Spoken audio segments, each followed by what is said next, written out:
Hey everyone, Mr. Happy here, and welcome to Mondays with Mr. Happy, aka Mr. Happy Mondays, a weekly Q&A show where you ask me questions and I answer them. This week was a very irresponsible week for me because I spent the majority of it working on my mythic weapon in Final Fantasy XI during the free returner login, and thus videos that I have scripted and planned didn't come out. That's really the only reason, I'll be honest, straight up. So, as a little bit of a heads up of stuff that's going to be coming out this week, we're going to be releasing 2 crafting videos. One of them is going to be sort of a finale on the Restart Crafter Gather video that I had started, because I've kind of come up with what is going to be the end result for that video and recommendations about easy and free leveling for crafters and gatherers in Final Fantasy XIV.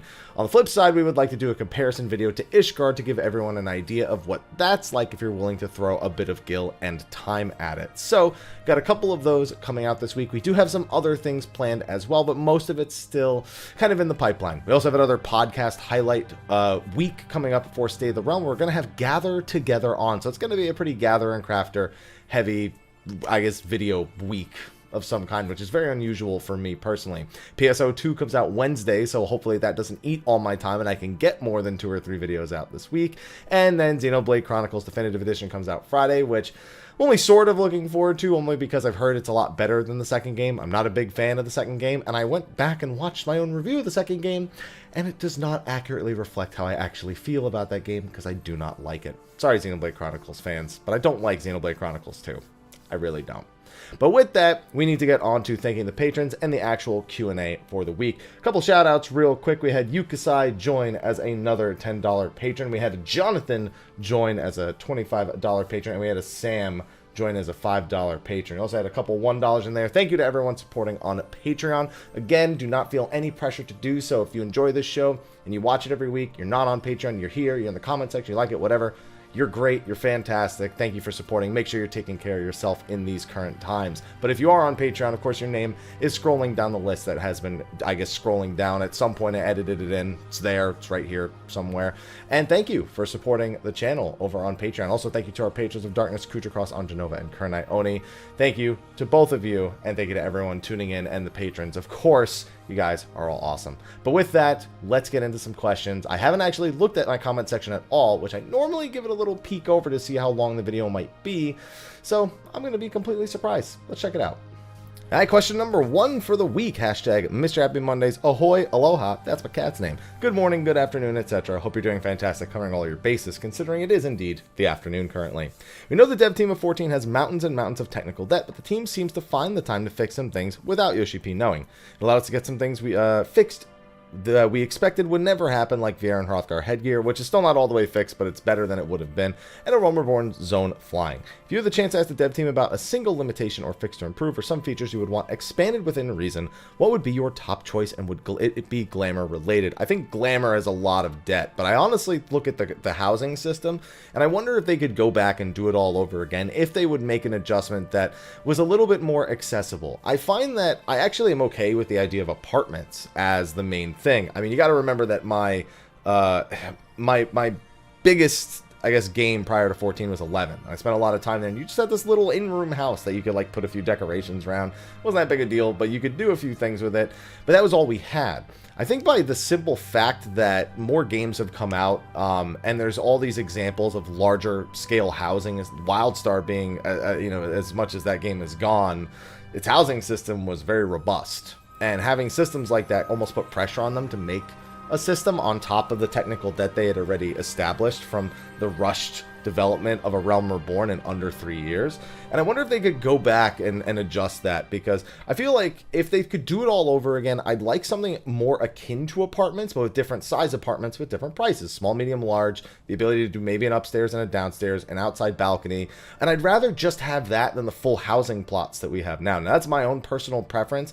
If the housing plots, if they developed a system for it that was on our specific engine that we have for 14, if it was possible to do that without screwing everything up, like it seems like they're implying they can't with the way housing is done and with the way the game is built, that would be fantastic. But if we could go back and just make a more customizable apartment system, one that gives everyone access to content that is otherwise completely locked behind the housing system itself that isn't available for current apartments. I would prefer that almost, because I feel like if you can do that, you're setting it up to be improved upon later, more so than housing, where they implemented it and they fix a few things here and they maybe add a feature that's exclusive to it.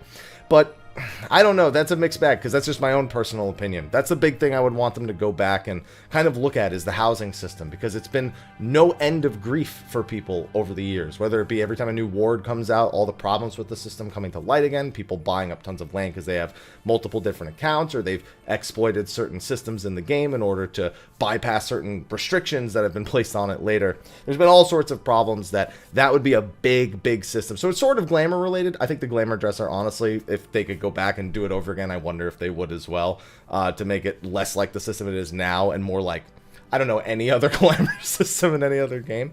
But those two things, yeah, and those aren't things that I like need in my game to like determine how often I'm going to play it, but they're the things that come to mind first, because they are among the biggest pieces of technical debt that I feel like the game has. Hashtag Mr. Happy Mondays. Hope you're doing well. First time asking, welcome to the comment section and welcome to the video. Would you ever feel that Beastmaster, like in 11, whatever be possible, as not a limited job in 14, was a favorite job in 11 and would love to have it come back? Signed, click. No. I don't think anything like 11's Beastmaster could exist in a 1-to-1 ratio in Final Fantasy 14, and that's kind of on purpose. They are very different games, and that's the expectation. The idea of going out into the world, claiming monsters, the idea of a jug pet's not too hard to do, just having different pets that you can summon. They don't have to be consumable items or equipped items. None of that needs to exist. But the idea of the go out, charm, you know, throw it away, catch a new one, kill that, doing it in dungeons, no, none of that would ever come to pass. I've always said that there's a lot of things they can do with Beastmaster that would make, you know, it'd be different than 11's, but they could make it work on a non-limited job system, you know, making it like another version of Summoner where it has multiple pets that all have different niches it fills is a very obvious tack to take. There's also the option of making it something more Druid-like, where they actually transform into beasts, but that's not a very common thing in Final Fantasy, or at least it's not from a playable perspective, so it'd be almost like out of Final Fantasy's wheelhouse, but, you know, I'd be okay with them reaching out to that. But the whole collect them and fight them kind of thing, I mean, if that's what they're going to go for a limited job, I basically expect it to be like Final Fantasy 14 Pokemon when Beastmaster eventually comes around. And if it does, I won't fight that, but it will be another one of those systems that people go, oh, I wish it wasn't limited. But I'm also someone who's really enjoyed Blue Mage whenever I have the chance to play it. I even made an excuse to use Blue Mage to farm my Moogle tomestones as of late. And that was great. I had a great time doing that. So I wouldn't hate it, but I'm not going to sit here and act like it'd be the greatest idea at the same time. I just don't think it could exist as a non-limited job without some serious restructuring, and then it wouldn't be the same thing anyway. I'm not going to lie, I had to skip a question because I didn't understand it. It was about melee healers or DPS healers. I couldn't really tell from the way, and I felt bad because it was the first time question asker, but I couldn't understand it, so I couldn't answer it. Hashtag Mr. Happy Mondays. Hey, Happy. Hope you're doing well, and thank you so much for answering my previous questions. Thank you for asking them, because I don't have a video if there's no questions. Sometimes I have too many questions, but I need some questions. I have one last question. Oh, I'll never see you again after this. All right, let's make it a good one. And it's regard to healers. Okay. Yoshida and developers have talked before that they wanted to spend the expansion balancing the healers. They said they wish to move away from the idea there are regen heals and shield healers. I haven't really seen anything to really change that perception. Also wondering if you think they're deciding to continue with regen and shield healers. They might have something else planned to balance them. Thanks again for your content every week and your positivity in the community and everything you do. Thank you for the kind words. So, no doubt, I mean, here's the thing. You can't not have those kind of healers in games. The idea of having pure and shield healers. From what I've seen, though, it's been less of a major conversation. I've seen a lot more mixtures of healers, but White Mage just kind of being the raw powerhouse that they planned it to be. It feels more like they kind of went with the identity they started in Stormblood and really nailed it without really taking it away. So here's the thing. All the healers in some degree have some sort of identity with what their actual heals are focused on in a party situation. White Mage is all about throughput, but they have, an AoE regen, they have a single target regen, but then you look at Scholar, your Fairy is essentially an endless amount of healing and regenning. Your Whispering Dawn is a regen. Your Sacred Soil acts as a regen on top of everything else. Astro has very similar mechanics as well, or they have some systems that allow them to access that same kind of power. So all the healers have some degree of healing over time so that you can incorporate that into any fight and not have to rely on any particular job. White Mage, however, as its identity, I guess as its niche, is its throughput is way higher in exchange for not having the shield healing. It's why White Mage is really popular right now, because their DPS is really good from a personal standpoint, and because their throughput is so good, the amount of GCDs you generally need to heal is way lower, which allows you to do a lot more DPSing as a whole. So I feel like White Mage kind of nailed this expansion. Scholar has been nailed for a long time. They just keep messing with like MP costs and fairy potencies, and it keeps messing with people's perception of how to play it, and they just keep giving it more tools on top of everything it has, and it just keeps getting stronger and stronger.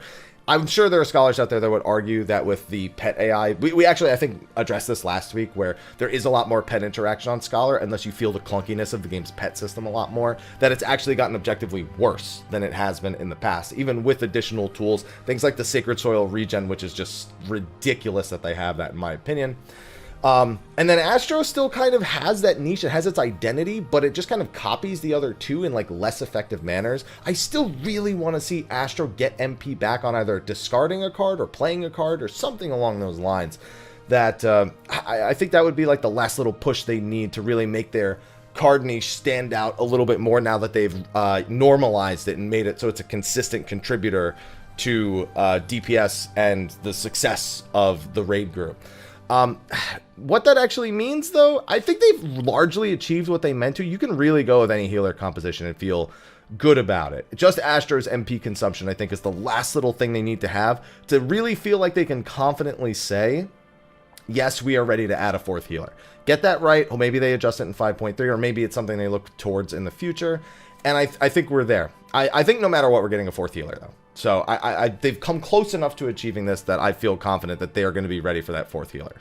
This is a nice one and topical to the start of the video. Hashtag Mrhappy Mondays. Hi! What ship are you planning on playing PSO2? I got a lot of friends trying to go to ship 2.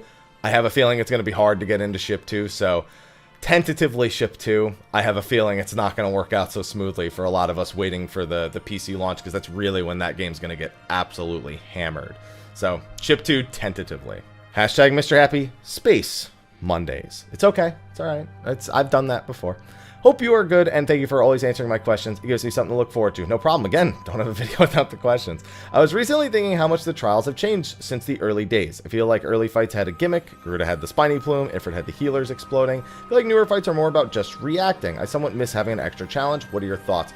I think what they've done is they've taken the mechanics that were necessarily gimmicks that are identifiable by like kind of the role you're in, and now different roles just have very direct responsibilities. A big example is the healers get the split damage AoEs on Ruby Weapon. Cool.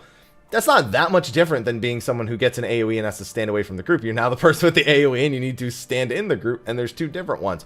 You're very easily able to break things down to light parties nowadays, or responsibilities in groups of 4, and that can apply to a lot of different mechanics. You generally do responsibility by 8, mechanic that splits responsibility by 4, and then another mechanic that splits responsibility by 2. It's something that's been very, very common in Shadowbringers, is that kind of like branching. Everyone's responsible, then half is responsible, then a quarter is responsible, then all 8 are responsible for something individually. Whereas back then it was like one person's responsible, and that person needs to understand their gimmick, whether that was the person kiting the Renauds in Melusine, or if that was the person with the Ifrit, the howl on Ifrit, which is still very much present in Uwu. Or, all 4 DPS getting mechanic, or just the tanks and the healers getting mechanic. Rules are much more defined nowadays because it's easier. I'd imagine it's easier to develop and easier to balance. But giving essentially all this boils down to is how they display individual players and roles getting responsibilities. And it's done much cleaner nowadays. It doesn't feel as abrasive as it did back then. And that's no doubt been the big thing that has changed. Now, the spiny plume is actually a very interesting one, because we actually don't often have that. The last one I can think back to being like a major gimmick that it doesn't even actually remotely make me think of the spiny plume is going back to Shinryu with the tail and the heart going over into Extreme. So I wonder if they're going to have more gimmicks like that. I know they tried to get rid of some of the littler gimmicks, like Byaku's Air Phase and Suzaku's DDR, because that was more of a cinematic gimmick, and less of like a core fight mechanic gimmick. Actually, you know what? Suzaku was ultra gimmicky with the dance pads on the floor, so I can't even really say that. And they did Seryu's water prison a little bit different for if you got knocked out into the water, using it as like an entry method, which was actually really nice for the transition after the ultimate attack back into the fight. You know, yeah, you know what? I think it's just the way the gimmicks are actually displayed and what kind of gimmicks they are, because there are absolutely gimmicks around the more that I look at examples of it that I would relate to things like this that stand out as individual little extreme primal gimmicks.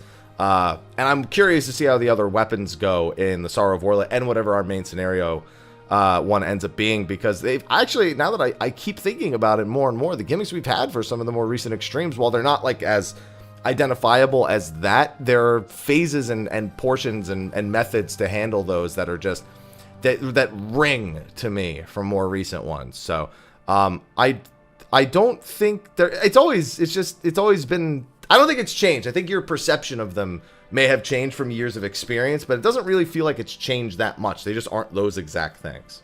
Hashtag Mr. Happy Mondays. I saw the word underestimated the value you place on a greeting as I was reading the hashtag. Hi, Mr. Happy. You're my favorite 14 creator. All right, you don't listen. You know, I didn't say you had to do that. You just had to say hi. You could have stopped at hi. It would have been all right. All right, there you go. Hello to you too.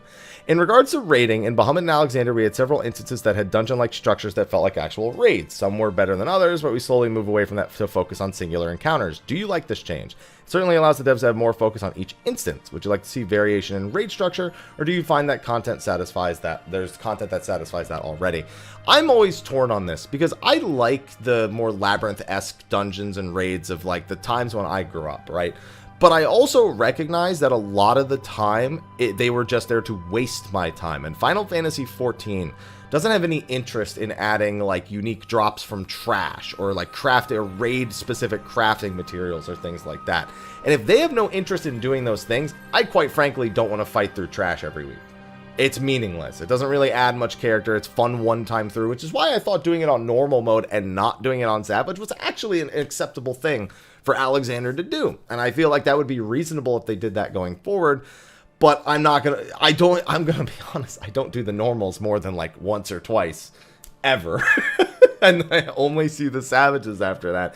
So I actually might just be the wrong person to ask this, but I will tell you, given my own personal option, if we could have raids that have actual like full length, you know, it feels like the 24-mans pretty much would be probably the prime example, but with like the trash pulls being more difficult and there being rare drops or things, I would take that. I would take that over anything else, but that's not 14's MO. I would prefer not to waste my time on things like that then.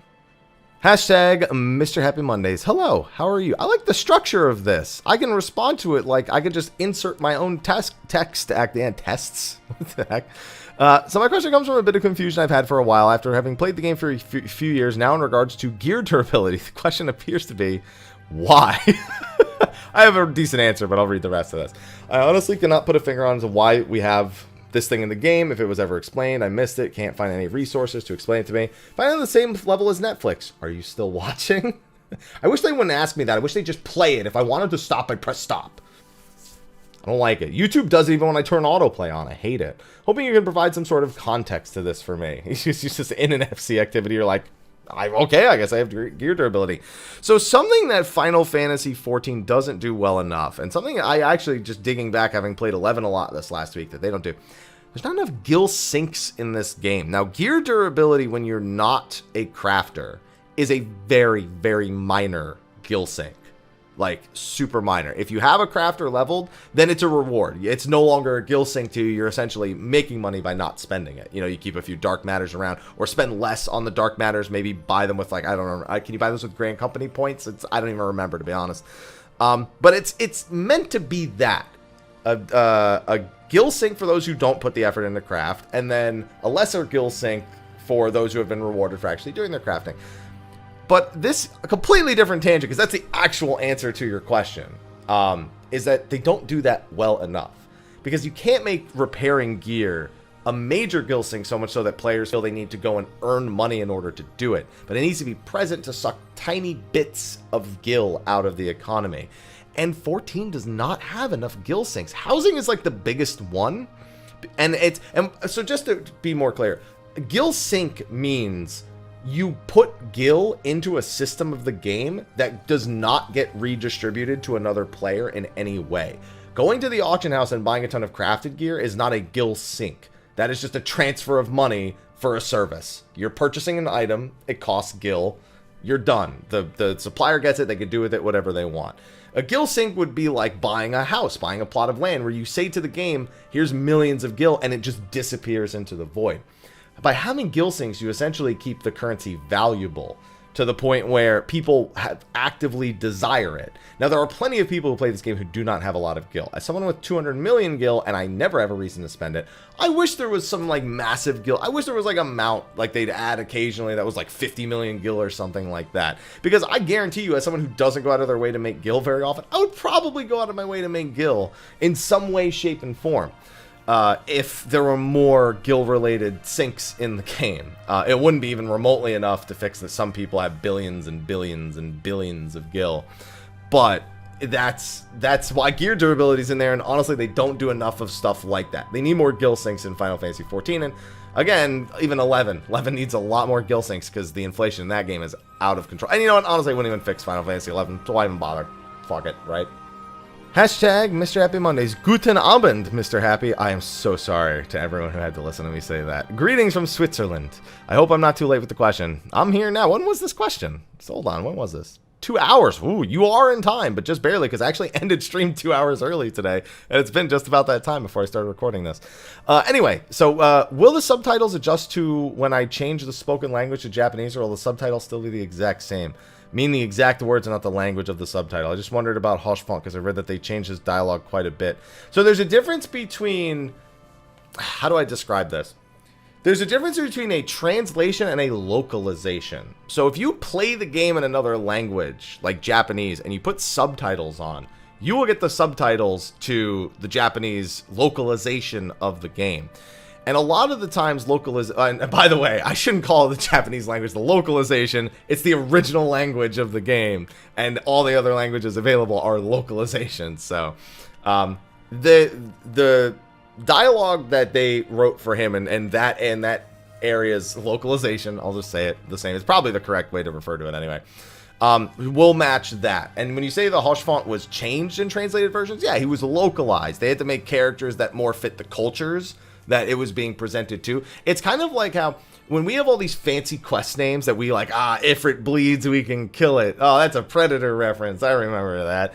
And stuff like, Wake Me Up Before You Ugamaro. That's not the name of the quests in like the other languages. Those are English localized references. It's the same with the characters. They essentially match the areas, or they match the regions that they're being localized for. So bear that in mind. The answer to your question is, if you play the Japanese dialogue with English subtitles, you will have that localized version of the subtitles as well.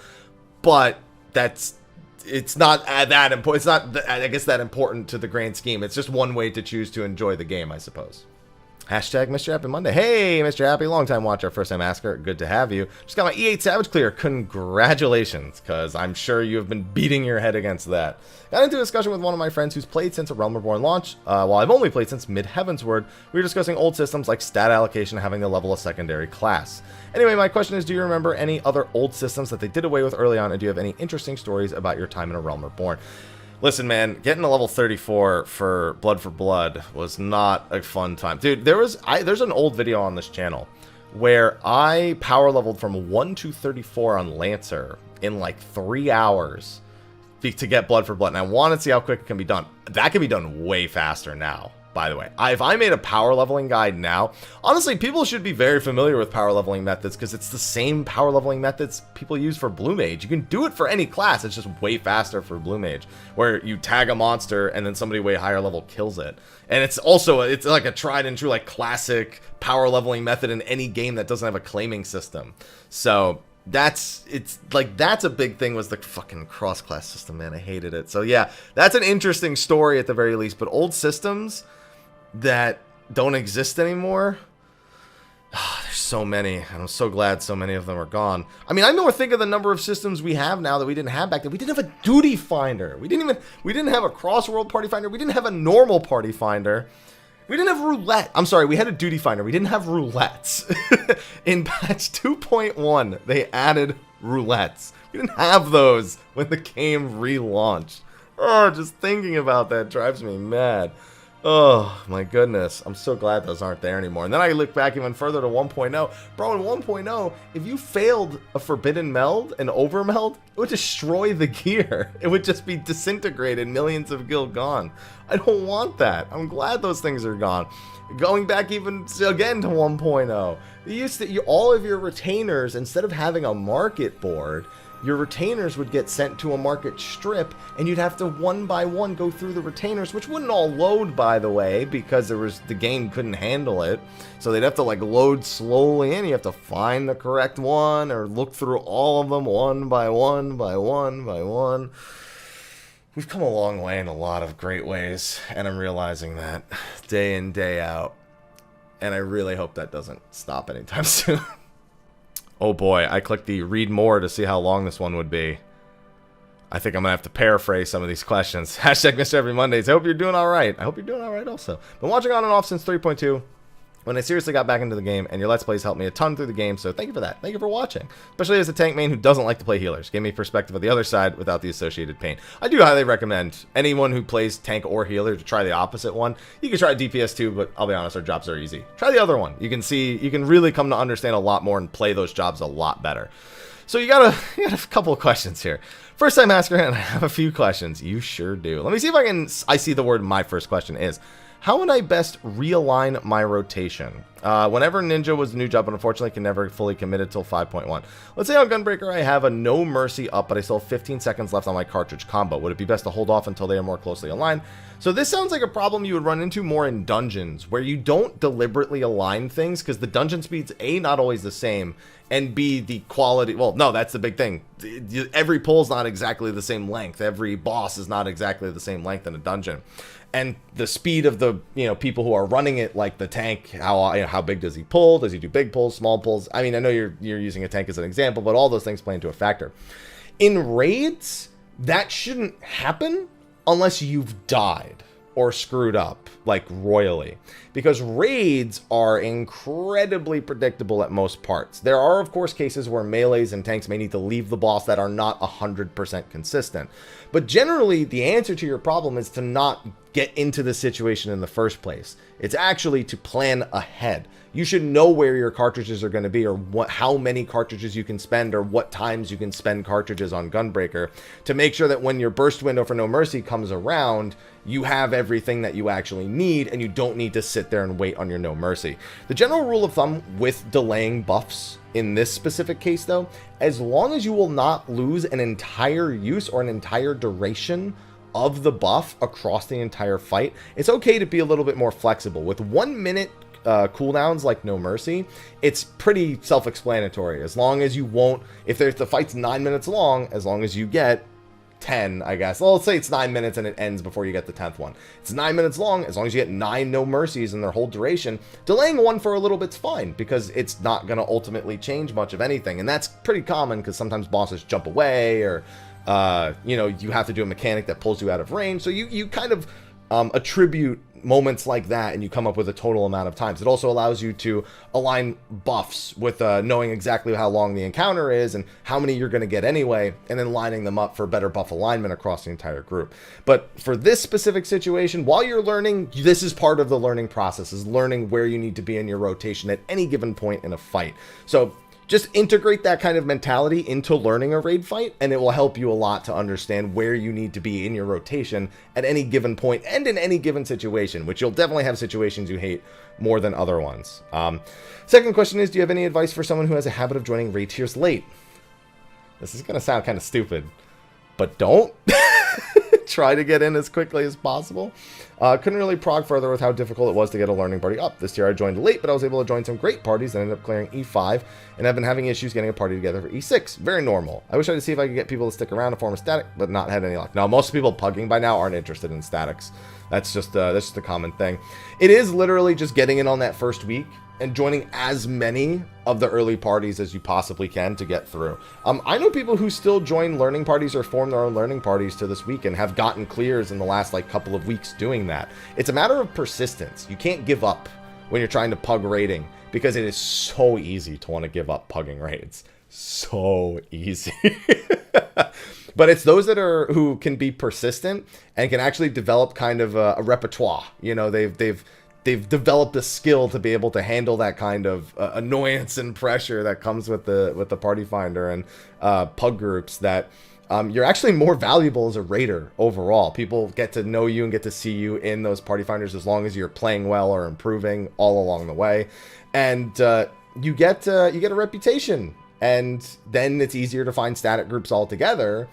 And so that's kind of where you need to sit. You want to get in as early as possible, join as many groups as possible, get as far as you can, and then filter in, a few nights here and there, and eventually work your way through the rest. And then with all of that behind you, you've now got a portfolio with which you could apply for a raid group, or that you can hold expectations of what's going to happen the next tier when you actually go to Pug. Looks like those were both the questions, though, and hopefully they were good enough answers, so thank you. Hashtag Mr. Happy Mondays. Lollyho, Haps. Hope you and yours are doing well. Thank you. I hope the same for you and yours. Longtime watcher, but these recent podcast highlight episodes on State of the Realm have been especially refreshing. With so many new guests on the show, allow me to ask the question that's definitely on everyone's mind. When can we expect Eorzea special feature Mr. Happy and Sly versus Ethis, featuring special guest quizmaster Koji Fox? Dude, Koji would never have time. People do not understand how busy that man's life is, because he not only does localizations for 14, he often is featured in other titles or helps with other titles. We've seen his names in other titles before. So that man, we will never have a show with Koji. That man would need to reach out to us personally, because I would feel bad saying, hey, can you do this? He's also not really like a front-facing guy, like a social media guy, like a podcast guy. Like he's so enveloped in everything that like really matters, his family, his work, and he's really good at those things, that pulling him away from that with the toxicity that is social media and the internet, I could not do that to that poor man with all the hard work that he's put forth. I can get away with asking another question. If language was no issue, which member of the dev team would you be most excited to have on the podcast as a guest? So I'm really bad with a lot of the dev team's names. I remember them from specific panels, but I'm really bad at remembering them. But I think the obvious answer is Yoshida and Soken. Both of them. Now, having any of the developers who have worked on an Ultimate or on a Savage raid tier would also be a lot of fun. In fact, a lot of the developers they actually have as guests on the live streams, on the live letters, are great. I just wish there wasn't that language barrier so we could have a real conversation, or I could feel more closely attached to the dialogue. Because those sections I always just, kind of tune out, skim through, because, outside of a translation, I'm not really getting the tone or the same enjoyment out of it, because it's more than raw information. It's human interaction, and with that language barrier, you really miss something on that. But obviously, if I could have Yoshida on the team, I would. We've had the North American community team join us before, and that's been fantastic. They've, across all the different ones that we've had over the years, they've been excellent guests and excellent people to talk to. But for the dev team in particular, I want the big kahuna. And Soken, I just think, would be a lot of fun. Next one, only a day ago. Edited. Let's see I don't know what they edited. Hi, Haps. Hashtag Mr. Happy Mondays, by the way. How are you doing? I'm doing swell. If we get a crossover with Octopath, I don't want any more crossovers.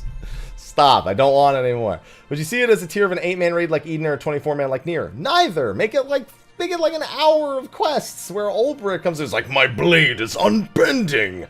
And that's it. It's done. We fight something and it's over. I don't know. And no, I don't think either of those will actually happen. My vocabulary is really bad. I haven't seen most of the words used for subtitles for E1 and E8 before Shadowbringers, except Resurrection. Huh? Are you asking me if your vocabulary is bad? I'm confused by the second part. I'm assuming you've never seen the word resurrection before? Or you've never seen any of the words other than resurrection for the titles of the Edens. Okay, I got it. I'm from New Jersey. I don't think I should comment anything on vocabulary. I think that would be unwise of me. Hashtag Mr. Happy Mondays. Hello, Senor Feliz. Hello. Hope your Monday will go well tomorrow. Hey, that's what I like to hear. But tomorrow's Tuesday when you see this video. Haha, it's an endless loop. Nice couple of short questions. Wow, there's a couple of questions in this. I started progging E7 Savage, was wondering if deactivating auto face target would help with the teleports. Yeah, but you're going to hate yourself otherwise. I would honestly just get good at turning towards the end. That would be my own personal recommendation. Before you would activate it to ensure auto attacks, but since it changed to autos, is there a point? You still need to face the target for your offensive skills. The reason why you auto face target when you use offensive skills, because you have to. For the healing, it looks stupid because you don't need to look at somebody to heal them. But for your offensive attacks, if you turn off auto face target and there's ever a point you're looking away, you can't use your offensive skills. So you'd have to get good at something different. Is that always making sure you're looking towards the boss when you want to be hitting it? I would say it's easier to just get used to turning around and playing a little bit safe as opposed to turning auto face target off entirely. But that's just my own opinion. Hashtag Mr. Happy Mondays. Hey, Haps, hope you're doing all right. Hope the same for you. Bit of a lengthy context. Sorry about that. Oh, it's not that bad. I can see it below. We had the other question that's way longer, so I'm already prepped. I've been raiding with a bard friend of mine and have cleared E5 Savage, almost finished with E6. Conflag just seems to be the bane of the party finder. The fight doesn't start until conflagration starts. But my free company started a Savage raiding group. Thought we'd lend a hand. We've been going for about a week and we cleared E5 Savage, but the organizer seems hell-bent on 2 ranged physical, a caster, and a melee. I main Dancer Machinist, pretty good at performing, but I was basically the only person that had a caster level. So here I'm stuck playing Summoner. Ooh. Not a fan of raiding with it because I'm not very good at managing dots and it showed on our parse. My question is, does it really matter at all if I play caster for the raid bonuses when I can play significantly better as a ranged physical? So here's the thing. If what you're suggesting is doing 3 ranged physical and 1 melee, there's another problem with this. And it's not about individual player performance. It's about limit break generation. The game punishes you for following up with multiple jobs and too much of the same role in particular by hurting your limit break generation a lot. So it's not just about the losing the 1% damage buff that everyone's going to get, which could be significant. Again, without seeing an actual parse or the logs of these actual attempts, there's only so much I can actually determine, and honestly, it's really nothing at all that I can determine. But the limit break generation is a potential for problems, especially if they're really struggling to like get through mechanics and you really relying on healer LB3s to see past certain points of the fight, or even just needing those DPS LBs because I don't know how well people are performing to the point where how much it's actually going to inhibit the group. I'd say that if everyone's playing really well, it really doesn't matter. But it doesn't sound like it's one of those groups that's like full of like, 95 like orange parses going on into E5 Savage here.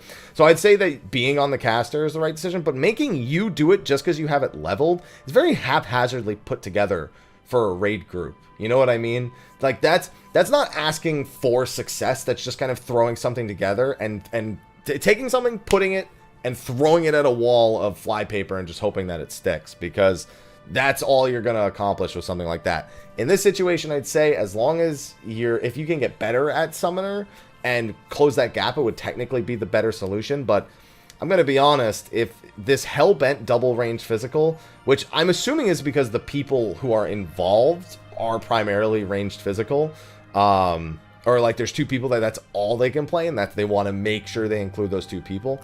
That doesn't make much sense to me anyway, but even if it didn't, even if you were allowing double caster, I don't think you'd be the one to get to play ranged physical anyway. So this is screwed is what I'm trying to say in so many nice words. This is kind of screwed. So good luck. Next one, hashtag Mr. Happy Mondays. Hey Haps, hope you're doing well these days, and greetings to Aloha. He's not in here, I don't think. No, he's not. He's in the other room. He's probably mad because his food's in here. Long-time watcher, first-time asker. Do you think we see in the future some sort of Blizzard move like the WoW at the start of Cataclysm? Some sort of destroying the world to redesign it? So there's this video on YouTube. It's called Final Fantasy XIV End of an Era. I'm gonna need you to go watch it immediately. Okay, so I understand you don't mean like 1.0 to 2.0, which was essentially remaking an MMO from scratch. You mean like Cataclysm, where the game goes through a massive change that completely reshapes the early level experience for everybody. And I'm going to tell you right now, the answer is no. Because the game is meant to be told from a linear story point, and the only way to solve this would be to instance the entirety of A Realm Reborn, so that a new player would experience it exactly as we see it now, and then experience it And then when they get far enough, experience the destroyed version of it, which is then completely hampered by the fact that it would be limited in what they could actually redesign, because all the physical, all the actual collision still needs to be working in both versions of the instance. Now, that's not to say there couldn't be alternate versions of these zones. The first uses alternate versions of these zones, but in a very different way than what you're actually intending. We kind of almost see like the Cataclysm-esque, I guess, portrayal of these zones across the other regions and how they've dealt with the Flood of Light and all the things that happen. But and also I see in the future add-ons. Oh, you mean expansions when you say add-ons? Okay. Players, when the level cap increased, new players started to level from 1. Even now, you're totally over leveled. Stick to main snare. No, I mean, so here's the thing. We know we're getting a stat squish at some point. I have no doubt they'll do a level squish at some point, an item level squish, whatever. They'll squish things to make it so it doesn't get too out of control at some point. I have no doubt about that. But the Cataclysm-esque thing where they just annihilate everything, we had that, and it was 2.0 coming out, and I don't see it ever happening again. I saw this one. I was like, I gotta stop and do this one. Hashtag Mr. Happy Mondays. Hello, Mr. Happy. Hope all is going well. Same to you, of course. My question for today is, what is one magic weapon skill or ability from a job or jobs that you wouldn't mind having back? Okay, so we have a great ability right now for... No, does Ninja even have that ability anymore?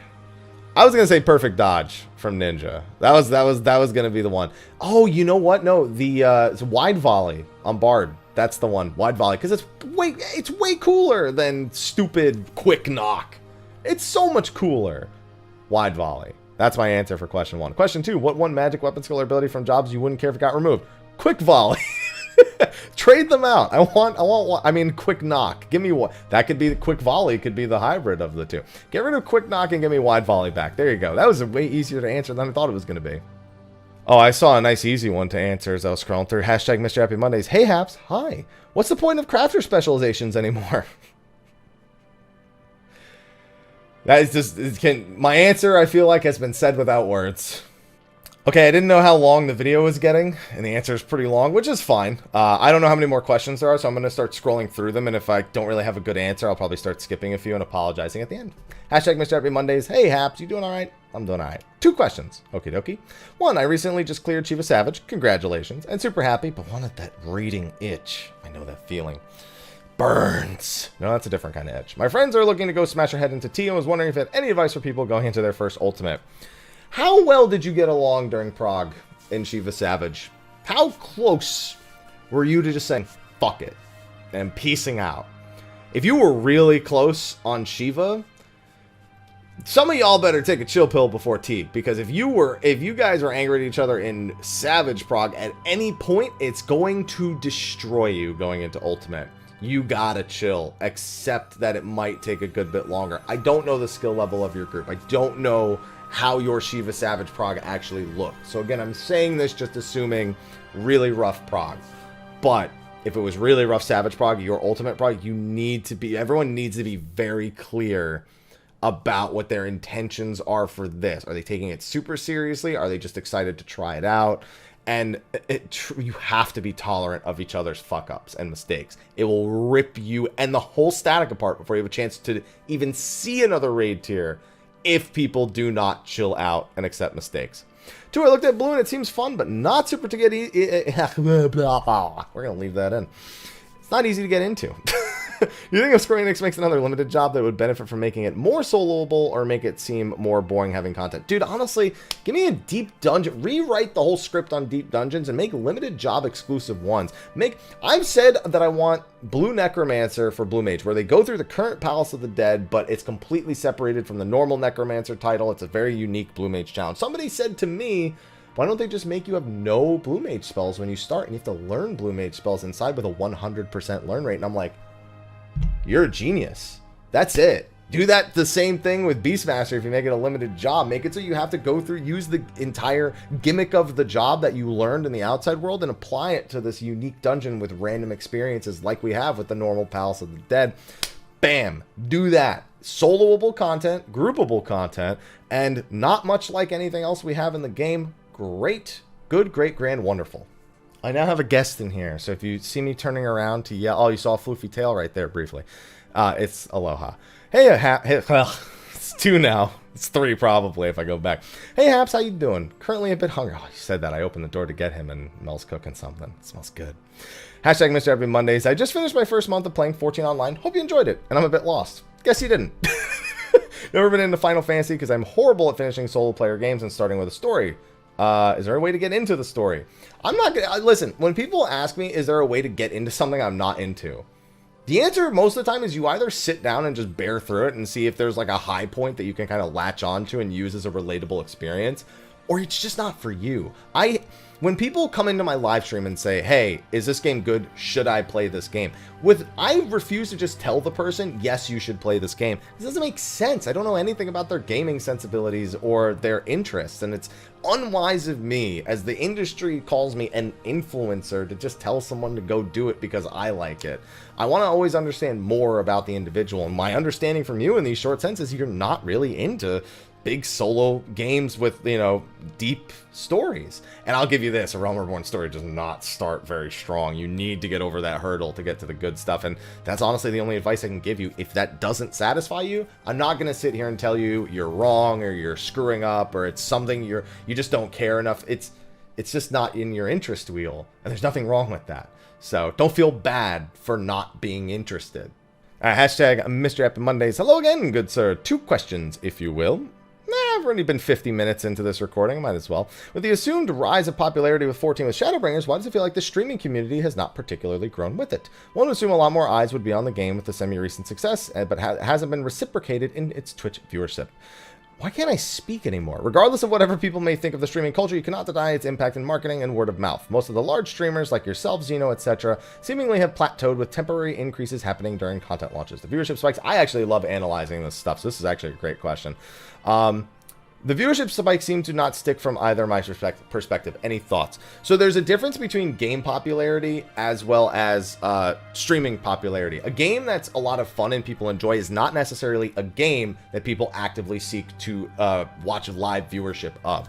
MMOs are kind of in that wheelhouse to a degree. A lot of people hang out while they're busy doing other things in the game itself. You see that with BDO, you see it with World of Warcraft, you see it with Final Fantasy XIV. Big differences with World of Warcraft is its legacy is so big. It's had so many names that came up when streaming was new. They were some of the biggest exposed people to like the viewing masses, and it's really held on. On top of that, a ton of great personalities, a lot of entertainment value in that. And I feel like with Final Fantasy XIV, I don't feel like it's as fun to watch as World of Warcraft. I know I've had this discussion in other regards. I think I had it with JP on the episode of Dropped Frames that I was on. I really feel like World of Warcraft's pace of the game is easier to watch than Final Fantasy XIV. There's also a lot more depth to the thing you're watching in WoW, where, you know, you get into the raid scene and that's like their biggest thing, or like the PvP. It's, again, I like to refer to WoW as a really deep puddle, where there's just a few things you really get into deep, but they go really far down. Whereas 14 is like a shallow ocean. And I'm not gonna lie, people looking for a thrill are probably gonna dive into the deep puddle to see what lurks at the bottom before they get ankle deep in the shallow ocean that has nothing, that they can see nothing in the distance. But I'm sure there's a few treasures buried somewhere underneath here. Final Fantasy XIV is very much that. I don't think it's a very fun game to watch, and I just personally enjoy it. It has to be on the personalities and the communities that are within the Twitch viewership. You see that because on YouTube it does so much better just through normal video consumption, whether it be educational, through guides, or hilarious stuff that comes out of people like Larry and Tate. It doesn't matter. It's got way better viewership, way better repeated viewership from just video recorded content, cherry picking the really good moments and giving them to people in a short burst, versus watching someone for 7 hours mine. You can watch and raid progression's great, but is not a long-term experience unless you're really struggling with it. So that's where you get those viewership spikes, and we've become accustomed to that. You know, we are all, at least I'd like to believe, we're all really comfortable in the Twitch category for that. We can not play it and do other things if we really want to, and we have a lot of people that love our programming and are, you know, I don't want to use the word loyal, but it's like a word that gets thrown around a lot on Twitch. I'm so used to using it. People who enjoy us enough to watch us when we play other games, and then people who come around when they really want to see more Final Fantasy XIV, and there's this like comfort level there that really seems to work on Twitch. I don't think it will ever spike permanently to be something like World of Warcraft. it's only ever going to seem that way when people who do play other games, who are really big with other games, dive into 14 for the first time, because that is monstrously popular on Twitch. People trying the game for the first time and reacting to things for the first time, especially people who haven't yet played Shadowbringers. That does insanely well on Twitch, especially when you come over from another category, because people really want to see that new player experience and like how they react to certain things, whether it be frustration or fun. Have you ever considered bringing some of the more popular WoW streamers not named Hasman? Come on. Can't start calling people out by names, but regardless, bring them on and contrast certain things. Yeah, I mean, I'm good friends with Towley. I mean, I've been to Vegas with the guy and been to his house for barbecues and stuff. But I never once considered asking him. I'm really bad at that, though. I always feel like, because of like the way our category is shaped and the way the niche of my game is shaped, that inviting people who I don't like to invite people who I presume are busier than me or are bigger than me on the shows, unless I feel like really comfortable that like it's a topic that really resonates with them. And just inviting them on to like draw that comparison, I feel like is asking for a shitstorm, but it's a shitstorm that I would actually really like to experience, because it is a great dialogue to have, and it's a fun dialogue to have, especially between a primarily Final Fantasy XIV centric group of people and a primarily WoW or other MMO centric group of people. It can be a fun experience when people aren't shitty in comment sections and live Twitch chat. So the answer is yes, we've considered it, but also at the same time have stepped away from ever considering it, if that makes sense. I won't write it off completely. I'd love to do it at some point, but I like to bring Final Fantasy XIV to other communities, like being on Dropped Frames or being on other podcasts, as opposed to pulling people into my world and pulling them out of their element. I guess that's just really, I'm more comfortable like venturing out than I am pulling people in, if that makes sense. Alright guys, this video is going on way longer than I anticipated. There are actually a bunch of questions. I'm going to see if I can machine gun through and just read them real quick. Saw your hunt video, got me thinking, do you think they should add more ways to earn Realm Reborn hunt currency? No, but I think they should consolidate all the hunt currencies, because there's really no reason to be 3 of them, and if they really want to do another one, that's really not going to work. As for this other one, what skill needs the new animation the most? Get rid of quick knock and give me wide volley back. Luckily, I answered that one. It's me, or did I not see much references to Final Fantasy X besides Ixion? Well, I mean, we do have literally the Thunder Plains as a raid area, as well as having minions from Final Fantasy X. We do not have Blitzball, thankfully, so until that comes in, I don't think anyone will truly be satisfied. Except for me, because I don't like Blitzball. Got another one, checking on Wooden Potatoes, Guild Wars 1 monster drafting, an idea at making Beast a limited job where you essentially Pokemon creatures. Fortunately, we had that discussion already, and that is the direction that I think they will go. Hey, Havs, how are you? I was wondering if you ever thought about doing a video about 1.0. Other than how much I hated it, no. Next one, I got a question about the Shadowbringers Relic. Started 5.0, don't know much about it at all. Didn't they have 6 or 7? It's not up, it's not done yet. We only have the first stage, which is fortunately just handing 1,000 tomestones in to buy 4 items. Bam, you're done. Looks like somebody else actually answered that. This one's not a question. This one's a spoiler, 7 remake related one. Fortunately, it's not on the screen, so I don't have to cut it out. 2, how you doing? No more obnoxious job questions. I share. How far do you think Ishgard Restoration is going to go? I don't know, but they've screwed it up on both tries. One for it being too short, one for it being too long, and people not really giving a crap, even though the final quests after the end of the restoration are actually pretty good. So I don't know. I don't think it'll go much past the housing area that we're building that we'll eventually be able to buy houses in. That, I have no doubt, is going to be the truth. It's at least alluded to enough. And finally, we got this last one right here. I'm new to 14, recently leveled Red Mage. Skills procking, what do you think of the OGCD skills procking dual cast the same way GCD skills do? They'd have to rewrite the job entirely, and it really doesn't make that much sense. But I'm not opposed to it. They just have to redesign everything from the ground up to make it work that way. You couldn't just take the way the job works currently and make it work that way without drastically changing everything. Whew. Okay, I think that answers all the remaining questions that I'm going to take. There were a few that I didn't have good answers for, and if I skip those, that's probably why. I just didn't have like a good answer for it. So, thank you so much for asking all of your questions for this week's episode of Mondays with Mr. Happy. Be sure to ask your questions in the comment section of the video below, and I'll be grabbing those for next week when I go to record this. So thanks everyone for watching. Thank you again to our patrons and our patrons of Darkness, Kuja Cross on Jenova and Kurenai Oni. And with that, I gotta get this recorded, and then I gotta do the other one, and then I gotta eat. So I'm gonna be busy for the rest of the afternoon, so I'm gonna get going now. Thank you everyone for watching. Be sure to tune in next week, and I will see you then. Until then, take care.